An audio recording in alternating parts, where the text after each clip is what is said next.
Hello there. Just want to carry on reading through that same Guardian article. So this is part 2.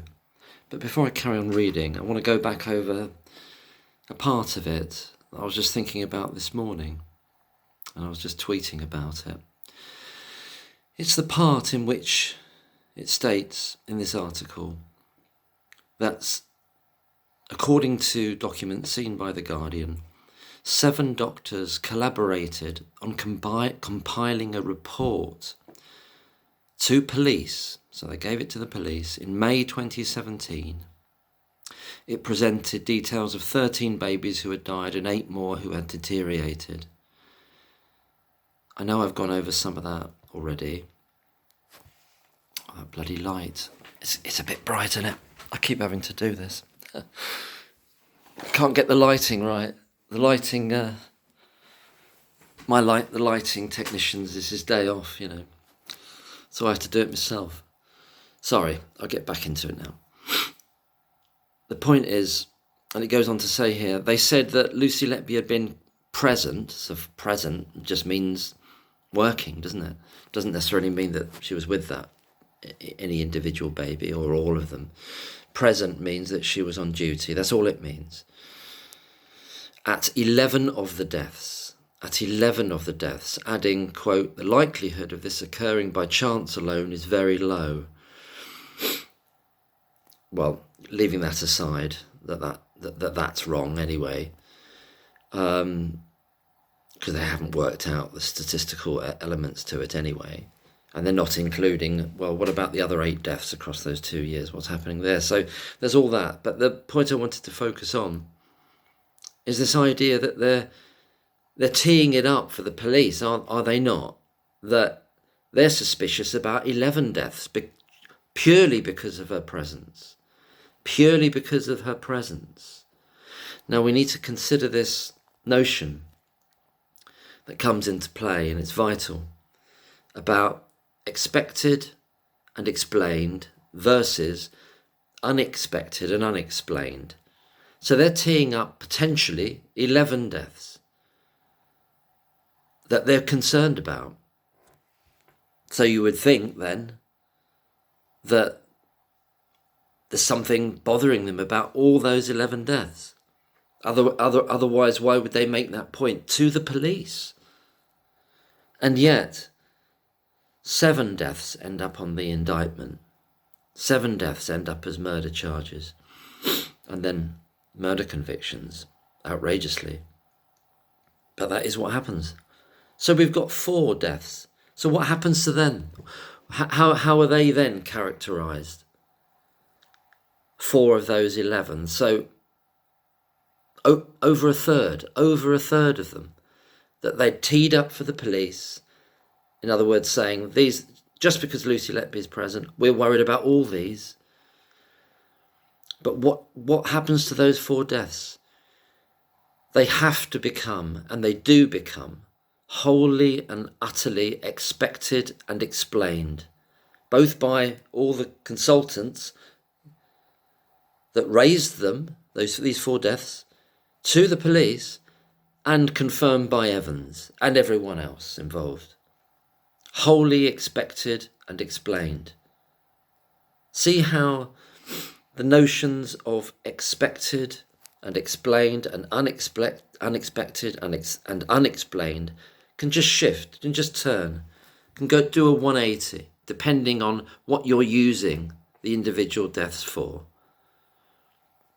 based on the intention of those consultants to put as many of those 11 deaths at Lucy's door as they possibly can, and the ones they just can't, do a 180 and reverse, and now these are utterly explainable and expected. But had they had the opportunity, they would have done it for 11 deaths. They would have put 11 deaths at her door. So this notion of explainable and expected can just be moved at will from unexpected and unexplained, and vice versa. That's how they've got control over the meaning, the plasticity, the fluidity of this meaning is all in their minds and all in their intention, and solely based on their intention, rather than, rather than, I'm trying to get the lighting.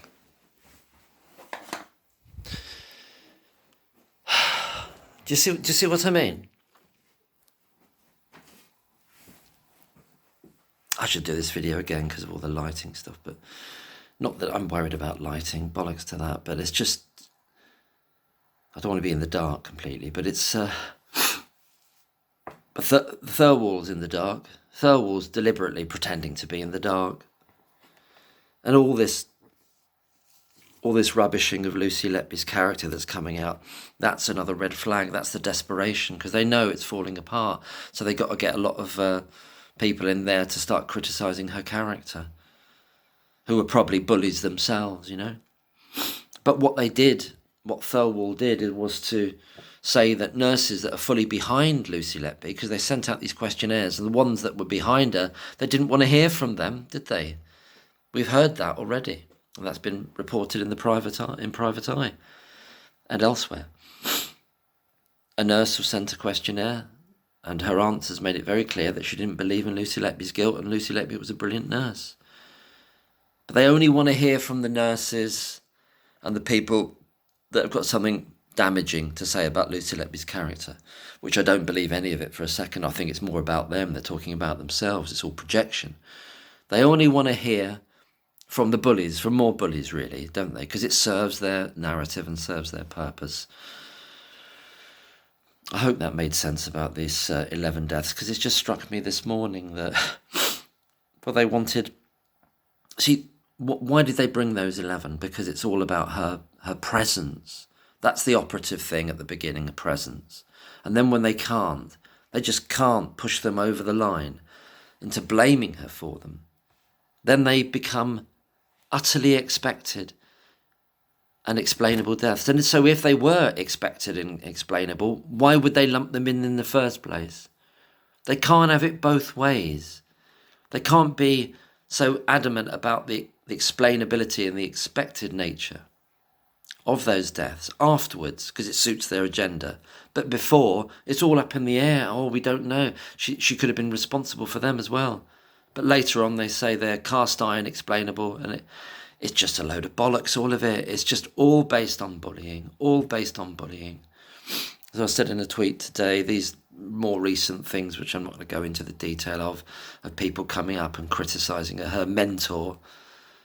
And as somebody else has said in a group and on Twitter, you know, that they had sort of bullying kind of mentors as well. It's rife. It's rife in this culture. It's a toxic culture with bullies there, you know.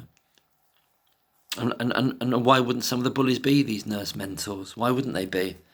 You know, again, somebody that thinks they've got a little bit of power over people. They've got a little bit of power over people. And, they got a little bit of power, and so they just throw their weight around, and they see somebody sensitive and genuinely empathetic.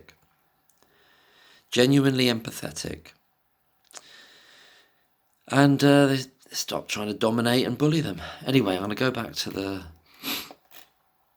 Guardian article. It goes on to a section called the Back Stairs. This is important as well. At Lucy Letby's main trial, the jury acquitted her of 2 charges and could not reach a majority verdict on 6 more. Well, that's considerable, isn't it? The CPS pursued a retrial of one of those cases. So what happened to all the other ones? They're just not interested, are they? Just couldn't get them over the line. What is the line? The line is just throwing a lot of rubbish at the jury and just overwhelming them. That's what the line is, and that's what they did with all the others. The CPS pursued a retrial in one of those cases, that of baby Kay, whom Lucy Letby was accused of attempting to murder by dislodging the endotracheal tube that was assisting the child's breathing. During the course of the retrial in June of this year, the lead prosecutor, Nicholas Johnson Casey, another sadist, because there's no shortage of sadists in this horrific tale of bullying and sadism and lies and corruption. Nicholas Johnson Casey had to tell the jury the important evidence presented in the first trial had been wrong. Had to tell the jury that important evidence presented in the first trial had been wrong. To establish where nurses and doctors were at particular times, Cheshire Police and the CPS had used records of entry through a secure door between the labour ward and the neonatal unit, where babies needing medical care were treated. In the first trial, Johnson explained, the prosecution had used the door swipe records the wrong way round. Yeah, that's great, isn't it? Yeah. Took them 6 years. 6 years to do it the wrong way round. That's how reliable and... oh, Christ. So they did it the wrong way round. So a nurse or doctor stated to have been leaving the neonatal unit was actually entering. And if they were stated to have entered, they'd left. Yeah, we get that. I mean, however, there are these other doors. You know, we're going to come to this backstairs door in a minute, but there are other entrance and exit points as well. So, and I've sent an FOI in quite some time ago now. I've not had a reply where I'm asking what was the status of these other doors. Were they two-way swipe or one-way swipe, and which way was the swipe? They're obviously stating here, or I'm inferring from what they're saying in The Guardian here, the Guardian, that this particular door they're talking about sounds like it's probably a one-way swipe. That's what some people have said who work in hospitals, that it's usually you swipe to get in, you don't swipe to get out. But that's because they've reversed it. Every time they say someone's leaving, i.e. the CPS are saying someone's leaving, they're actually coming in, because they're basing it on a swipe in, but they're saying they're leaving. It's utterly hopeless, that is. But yeah, I'm waiting for the FOI on those. But they're going on to this other aspect here. The Guardian understands that Cheshire Police only discovered the error in February 24. What made them discover the error, I wonder? What was the thing that set that off? Who and what? 6 months after the main trial ended. Do you think they really genuinely discovered it off their own bat, or back, whatever the phrase is? And oh God, we did it wrong. I'm curious about that, because my belief is that they're doing everything to cover up a quote-unquote mistake like that. I'm interested to know how that mistake was discovered, because I don't trust them at all to be honest or non-corrupt, shall we say. 6 months after the trial ended, they found that. They found it, discovered it. Who did? Why? The force tasked an officer with reviewing how the door swipe evidence had been used, and he found it had formed part of the evidence relating to 8 other babies. So that's, that's the preponderance. That's most of the cases, isn't it? There's 17. Well, it's almost half. Sorry, it's not most. It's almost half. Well, it depends. Yeah. Anyway, it's 8. It's a massive, massive chunk of the original trial, shall we say, The review, however, suggested the mistake had no significant effect on the convictions. Oh, did it? Is that what it suggested? And we're meant to believe that, are we? Should we just take that? Take their word for it after they messed it up so completely that it didn't make a difference? But here's the crucial point I want to make. Well, I think it's crucial. In my head. I think it's crucial. The review, however, suggested the mistake had no significant effect on the convictions. Elsewhere, I've heard it's the CPS that's stating that, rather than this anonymous officer, whoever the officer is that's tasked with doing it. The only case in which it was central, the review found. Oh, did it? The review found it, did it? No, it's somebody's writing the review and deciding it. It's not an inanimate object called the review finding anything. It's somebody determining it. There's a will behind it. and an agenda behind it to state that it's not made a difference in all these other 8 cases. Well, let's prove it. Let's have it. Let's have it out there and prove it, shall we? So they're saying the only case the review found, i.e. the person writing the review, in which it was central, the review found, was that of baby K. So it doesn't makes no significant effect on the convictions. So they're obviously including baby K. So they're saying in all of them, even though it was central in the case of baby K, it still makes no significant effect, and that's the phrase. It makes no significant difference. The CPS have said this in a slightly different phrase, but it's about significant effect. So what is that an admittance to? It's an admittance to that all the door data, had it been correct, would have no significant effect. They can't say the door data that they use that has since been proved to be completely wrong and incorrect and has misled the jury, has misled them in 8 cases. They're saying that wrong door data has no significant effect on the convictions. What they're in effect admitting to there is that had it been correct, it would necessarily have no significant effect on the convictions. In other words, it's bloody useless. It's meaningless. So why is it there? So why did they bring it? Why did they bring it at all? Why did they bring it at all if when it's found to be all wrong, it has no significant effect? You've got to conclude that had it been all correct, had they done it correctly and used the correct data and used it the right way round, it couldn't have had a significant effect either, could it? From their story. But does the correct data, the right way round, have any exculpatory effects? That's the question that needs to be asked and looked at, and hopefully is, by Michael McDonald and his team. But it gets worse with this back. It blows it all out of the water anyway because of this other door. Oh dear. I hope I've covered every bit of that there. It's just absurd, isn't it?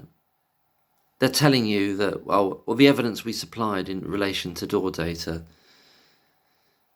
we found out since it's all wrong, but the wrongness of it has no significant effect. Therefore, our ascribed rightness of it, when we brought it to you, even though it was all shit and wrong and mistaken in quotes, we're admitting to you that has no effect either, does it? In other words, it's always been useless. So why is it there? Why was it ever there? Why did they bring it? Why did they use it? If its wrongness or its rightness has no effect either way, why was it there? That's a red flag that's telling you that they're lying about that. That they know it has an effect. Obviously, it has an effect on the baby K case, on the convictions. They're just simply lying. It's like meeting a pathological liar, and you know that they've been found out. They know that they've been found out, but they're still lying about it. They're still lying about it, even though it's obvious that they're lying and they've been caught out, and they're still lying about it. So we're going to believe this random officer who's tasked to find out whether it made a difference or not? Are we going to believe them? Are we going to believe the CPS? And what's the genesis of finding out that it was all bollocks, what they brought, and misleading the jury? And then they say, oh, well, it didn't make a difference anyway. That's what they're saying. It didn't make a difference anyway. Oh, Christ. What a shit show it is. What a bunch of arseholes. And it's the worst part is then they just continue to lie and say, well, it doesn't make a difference. It doesn't make a difference whether it was right or wrong. And if that is the case, CPS, police, why was it in your evidence bundle? Why did it form any part of the... If it's irrelevant then, whether it's right or wrong, why is it any part of your prosecution evidence? You just need... You need Al Pacino, like in that film, And Justice for All, to absolutely tear him apart, to do one of the... just for God's sake. Or Gregory Peck in... you need, one of these... I know they're in fictions, but they're people that just bring the truth out of a situation that is a catalogue of lies and misdirection and corruption. That's what you need. Someone like these iconic figures that we respond to because and we value because we can see them working to the ends of justice and to the ends of truth, for those ends, I should say. There are further questions about the value of swipe data as a means of trying to prove who was in the neonatal unit, it says here in The Guardian. Or that Lucy Letby, whom no one ever saw inflicting any harm, was alone. That's crucial. Was she alone? Was she not alone? Well, there were no crimes, so really. But anyway, for the point of this argument, was alone with babies at relevant times.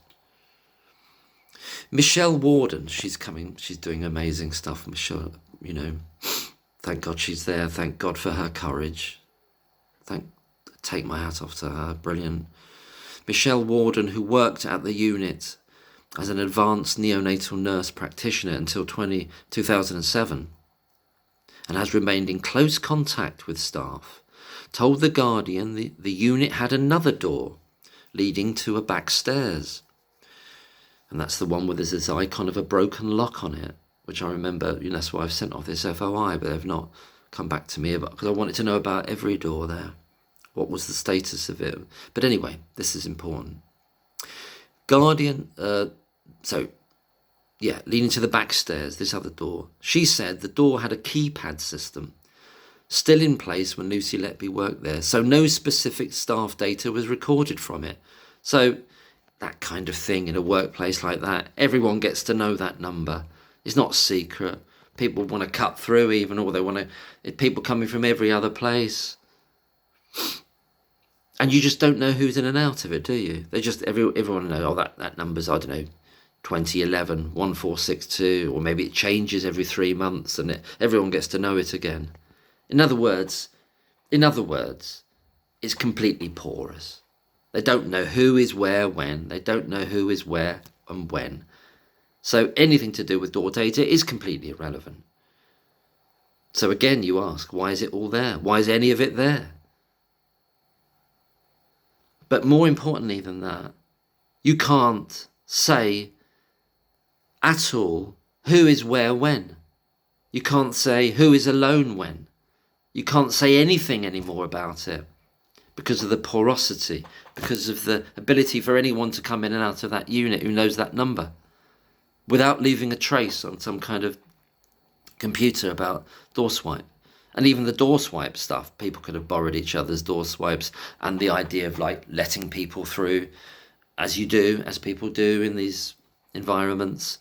Two people are coming down a corridor, one person's got their door swipe out. They're not going to close the door in their colleague's face and make them take out their swipe, because they're going to hold it open for them. So it's all rubbish anyway. But it was used by the prosecution. And now none of it means anything. None of it means anything. But more importantly, what it opens up is that nobody can say who was where when definitively. And nobody can say that somebody was alone definitively. Ever, at all, through any of these cases. At all. Doesn't it? It's got to mean that, hasn't it?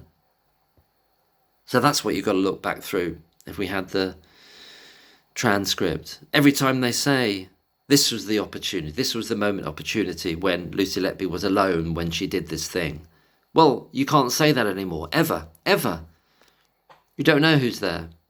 Of course you don't know who's there. Nobody knows who's there from that time ago. They're not remembering that, are they? Because if they were remembering it, then Lucy Letby wouldn't be alone. So we don't know that. They can't prove it. Can't prove any of it.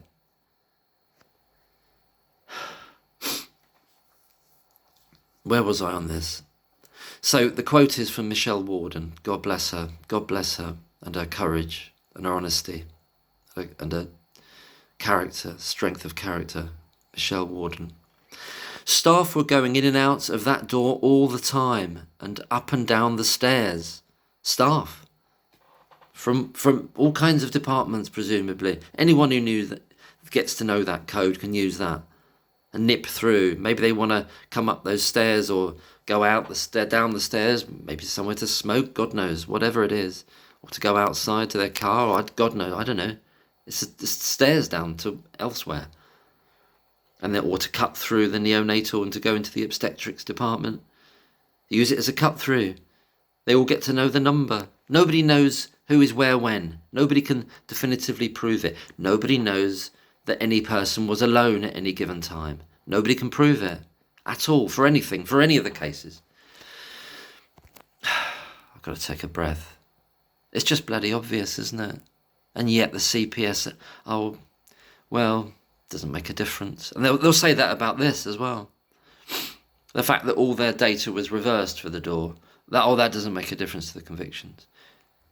And they'll just say blithely, they'll just say in that way that the pathological liar would say, oh, well, this door that people can come in and out of, we've got no trace of it because it's not on a door data thing with a computer.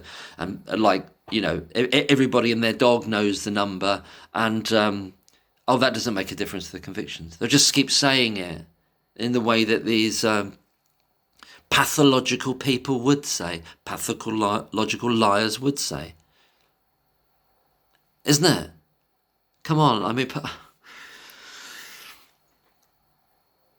Staff were going in and out of that door all the time and up and down the stairs, Michelle Warden said. She knows, she worked there. It was still in place then, when she'd left and in the years in question, 2015, 2016. To me, she says, Michelle Warden, even without the discovery that they used it the wrong way round, the swipe data was worthless. Exactly, that's what I've just been saying, but she said it in a very succinct way. I'll say that again, what she said. To me, even without the discovery that they used it the wrong way round, the swipe data was worthless. So swipe data is about, from the prosecution's point of view, about who is there and who isn't there, and when they leave and when they come, even though they got it all wrong. But it's also about their assertions about who might be alone at certain points in time. So that's all gone out the window. I don't need to repeat it. It's obvious, isn't it? It's rubbish. They don't know who was where when, and they don't know who was alone when. They just don't know. They can't assume it. If that doesn't constitute the principle of reasonable doubt in terms of who was where when and who was alone when, then nothing would. If a jury can't understand that constitutes not only reasonable doubt, but obvious doubt, that there's no knowledge, and there's no proof who was where when and who was alone when. Ever, at any point, in any of these cases on the indictment. There's another section. Shall I do this and finish it off? I'm going to leave it there because I'm a bit excitable, as you can tell. It's anger. It's sick. It's disgust. I'll do it in part 3. I didn't think I was going to do it. Oh, it doesn't matter how many bits I do, does it? But it's just, I'll leave it there. And there's a next section called Lucy Letby Not on Shift. And that's quite a large bit there. I'll do that as a separate video. But bloody hell. Can you see what it is yet? Can you see what kind of organisations and minds we're dealing with? If it hadn't been quote unquote discovered that all their door data was the wrong way round, and you went to them. Oh, well, they did it in the trial. That when they were adducing, when they were showing and incorporating the door data at any time, which they obviously were, in all aspects of all these cases, they weren't saying, oh, by the way, jury, anything we say about the door data doesn't matter because it doesn't matter either way, but we thought you'd hear it anyway. Then when you find out it was all wrong, then you can, and then that's what they're saying. That's what they're saying. It doesn't matter either way whether it's right or wrong. Well, why is it there then? Why are they even talking about it? But crucially, any time that the prosecution, this bastard prosecutor, what's his name? I can't even bother. What's his bloody name? This cock, utter cock, Johnson, Nicholas Johnson, this sadist bastard. And the prosecution and the CPS and the police as a whole are saying, this is the moment when you did this because you were alone. Well, they can't say that, can they? They can't say that because of the door data. But as Michelle Warden says here, even if that wasn't wrong, they can't say it because of this porous exit and completely porous exit and entrance to the unit that leaves no trace. And people, there wasn't a select list of people that only knew that number. It was just given out. It was given out to all and sundry. People got to know it. Oh, do you know that door there? They don't know who is where when, and they don't know who is alone when. So they can't say anything about somebody having an opportunity to do something when they're alone at all, ever. Something I think I put on a tweet was that this isn't a question about looking for reasonable doubt here. That's an inversion of the truth of this matter. It's that there was never any reasonable suspicion. A, that there were crimes had taken place. A, that crimes had taken place. And B, that Lucy Letby was responsible for these crimes that didn't take place. There was never any reasonable suspicion. At all. Not from that day, not from 2015, 2016 to today. It's not about looking for reasonable doubt. It's that there was never any reasonable suspicion. And that's how fucking evil this is. And that's why they want to hold on to it. The Thirlwall inquiry, this charade, this utter charade, they want to hold onto it, and they're inviting some people to rubbish Lucy Letby's character and say she wasn't warm and empathetic. Well, this is strange, isn't it? Because elsewhere, the prosecution case and the CPS and the police and the evidence and so-called evidence and witnesses they had in the trial were saying she's too involved. She was too emotionally involved, writing cards and looking up parents on Facebook. Too involved, too emotionally involved, too empathetic. They used her empathy against her elsewhere. They used her, what they consider to be strange level of empathy, that over-empathetic, as a red flag that they were saying that meant that she was suspicious because she was too empathetic. And now they're bringing in these bullying creeps from the past, like, I can't remember her name, her old mentor, who said she was too cold. So which way is it then, you bastards? Is she too empathetic, too overly performatively warm and upset, too upset about the babies, to the extent that she remembers the anniversaries and writing the letters and is in tears, according to some of the parents as well, and very genuinely upset? And that they use that against her? They use that against her emotional involvement? And now they want it the other way.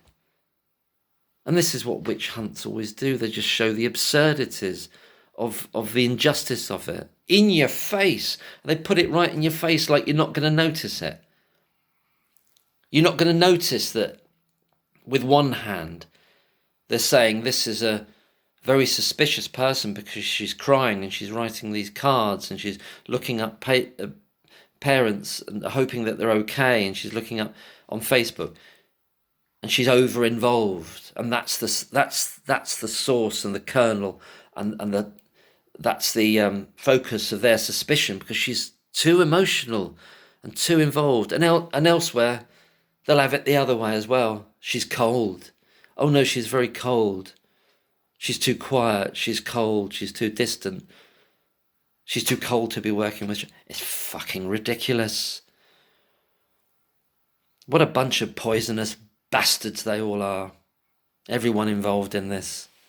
Except for people like, obviously, Michelle Warden here. And you know, there's some other, like that other nurse who wanted to speak at Thirlwall, who was barred because she had the wrong message. Because it's not the right time for a nurse to come to Thirlwall, is it? To let the public know that there's a nurse colleague who's got the courage and the decency and the knowledge of her former colleague, a friend, to say, I could see that those doctors were ganging up on her and blaming her, and she was an excellent nurse, and I don't believe for a minute she harmed any of those children that didn't want her giving evidence at Thirlwall, did they? Because it's engineered, and that's why they choose a knob like Thirlwall to do it in the first place. A useful idiot, an old hand of the system, an old hand of the establishment. That's why they're in those positions, like Hutton. People like Hutton as well, you know. That's why they get in those positions, because they're malleable, they're safe, they're an old hand. They're not going to be a person like Michelle Ward and like this the nurse that was sent that questionnaire who wanted to give evidence and say, I don't believe Lucy Letby harmed anyone, any babies. A Thirlwall who gaps up that greasy pole doesn't have that kind of qualities in them. Because if she did, she'd be saying, hold on a minute, I can't. If you want me to run this inquiry, if you want me to put my name to this inquiry, which is literally what's happened, we're going to have to incorporate the proliferating, the exponentially proliferating doubts, obvious, well, it's more than doubts, the complete crumbling of the prosecution's case, day on day on day off, with all this evidence coming out and all these genuine experts that are coming out saying that Evans is crap, is what it is. It's crap. It's unbelievable. And no, but she's got to go through with the dead process and think she's doing something honourable. A plague on all their houses. Or maybe not a plague, but let the truth shame them, as it will in the end. The truth will shame them, and every one of them that's played a part in this, which now includes Thirlwall, obviously, as this safe hand of the establishment, to continue the cover-up as best she can. And the whole organisation of this so-called inquiry, this charade, albeit it is revealing things, very useful things, but not it doesn't want to be, but it is despite itself. Despite itself it is. Anyway, I know I'm a bit hyper today, but it's fucking enraging. It's disgusting.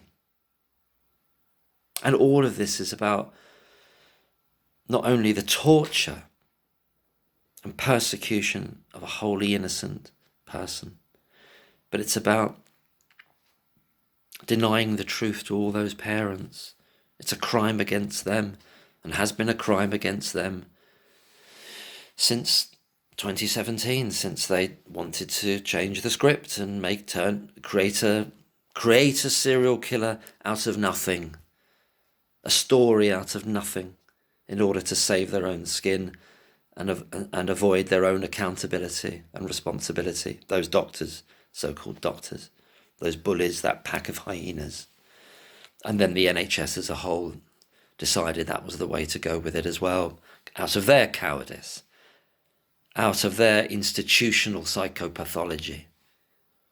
And that's what we're dealing with here.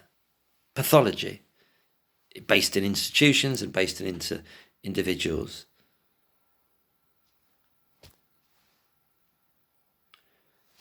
Okay, that's it. That's my lot. I thought I'd finish it today, but I didn't.